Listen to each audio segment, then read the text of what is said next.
Një tjetër denoncim për degradimin e rrugëve të inauguruara me bujë nga qeveria është publikuar këtë të martë.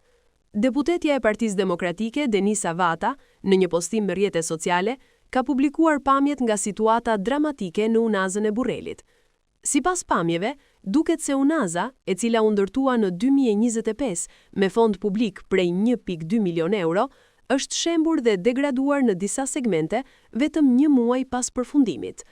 Sipas Vatës, pamjet kanë nxjerrë në pah një dështim të zinxhirit të kontrollit publik dhe mungesës së përgjegjësisë nga institucionet dhe firmat e përfshira në projekt, ndërsa shton se këta të fundit duhet të dalin para drejtësisë.